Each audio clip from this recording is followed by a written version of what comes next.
Hello and welcome back to chapter 5, lecture number 20. We continue with the plaster editing.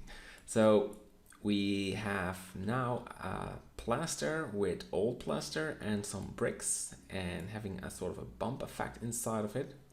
What looks pretty nice. And I like to continue to add leaking, and we've already done that with the previous building. So yeah, we know how that works, right? So we go to the material and let's take a look. We add leaking. Yes. And we select all the vertices, Control L. Go to UV image editor or keep here. I like to duplicate these two and change wood to leaking. And drag this over there, and I want a mix shader in the middle of these two. Combine the color right there and also the alpha in this input. Then we change the layer into the leaking. Okay, well, it's not spreading all over the place, but if we go to the UV image editor and we switch to the leaking tab and scale this down and go to the material, should be gone, and we can now select all the areas where we want leaking. So we start here on top by selecting this row, yeah, and this row, okay, and drag it into the leaking.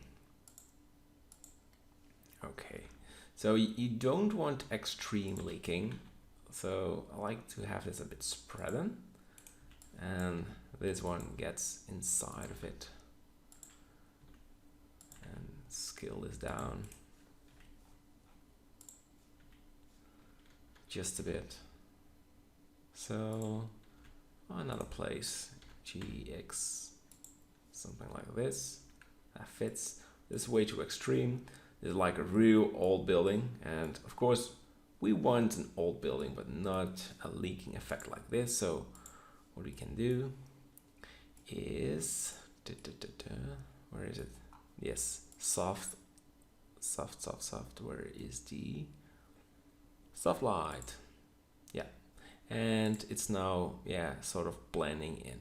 And yes, you can use different ways of mixing, like subtract, disappeared, or lighten, but it's not always having a great effect, and soft lighting is a very smooth leaking effect. What fits how I want to have it. So we have leaking, and I think it's really cool to have a very small leaking on the top of the borders as well. Same for this one. Yeah, leaking, very key. You keep selecting it, and UV.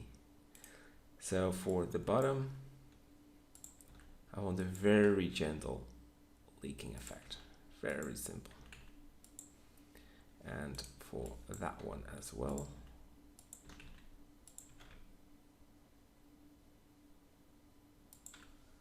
Okay, back to UV map. I think the bottom one is way too extreme, so I like to size this a little bit. Yeah, so we're going to add a ceiling down there, so don't be afraid.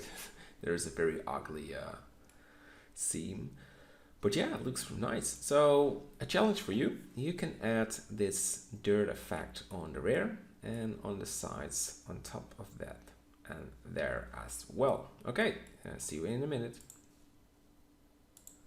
All right, so the leaking is on the sides everywhere, and yeah, looks pretty natural.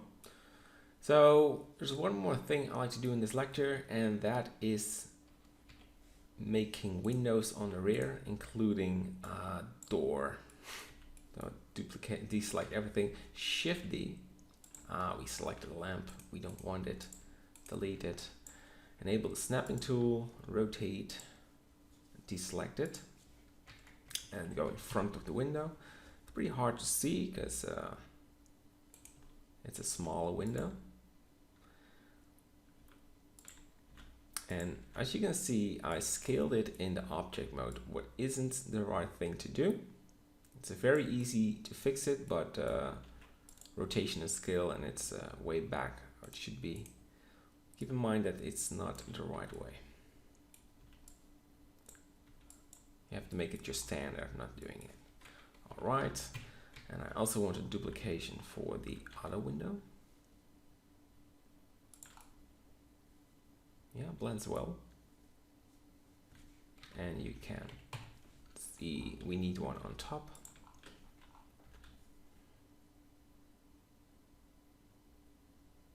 Yeah. Drag this more inside. But we want this ornament to be outside. And that's good. And we want a duplication of the door, including this ornament and the wooden boss. Yeah. Shift D. Drag this to the rear. Rotate it with a snapping tool. Repeating all the steps. I think that's the best thing to do. Alright. I think it's too much inside. Yeah, that's better. Copy this bar. Go to the rear. Oh, Shift D.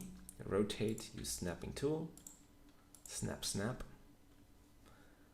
And go to vertex mode to make this smaller.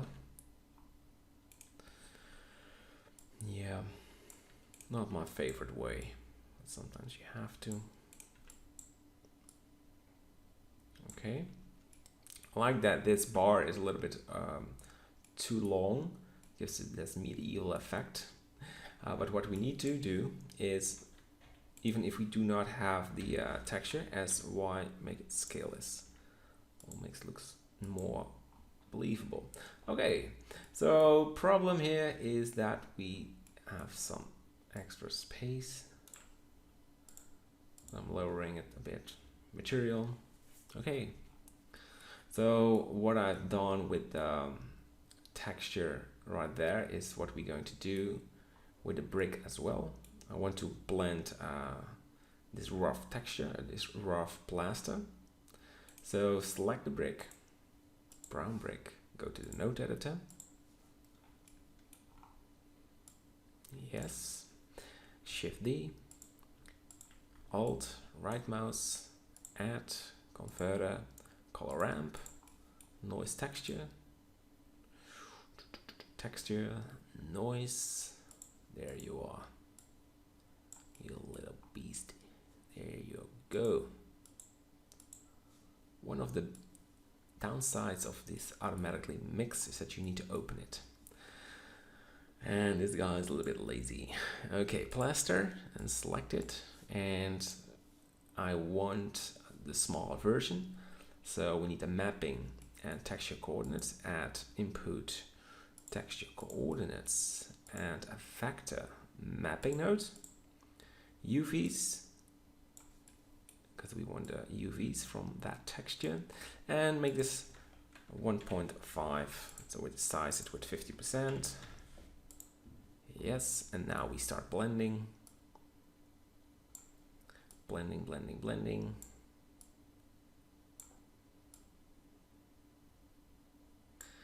Yeah. What do you think like this? Yes. Add a vector, bump, grab the output of the color in the heat and the normal, and the normal goes into the normal of the principled. This is a very strong effect. Go for the invert. That's because we need to change this to 12 to have more strength. But no, it's not my favorite. I'll swipe this to 3. No, maybe 2. Yeah. And the reason this fits, and I can explain, is that we have some brown brick with a lot of plaster, and it has some natural look. It's really hard to explain, but it's blending well. and with a lot of, well, maybe decrease some of the strength. Okay. Good. Good. Check, double check. So we have a door, we have windows, and we have plaster all over the place. And you can see that it needs to be a ceiling on there as well, and a ceiling right there, a sort of concrete ceiling. And then we make lots of progress, and we need a sort of ceiling on top and the sides. We're almost there with this advanced building. All right, thank you for watching, and see you in the next lecture. Bye-bye.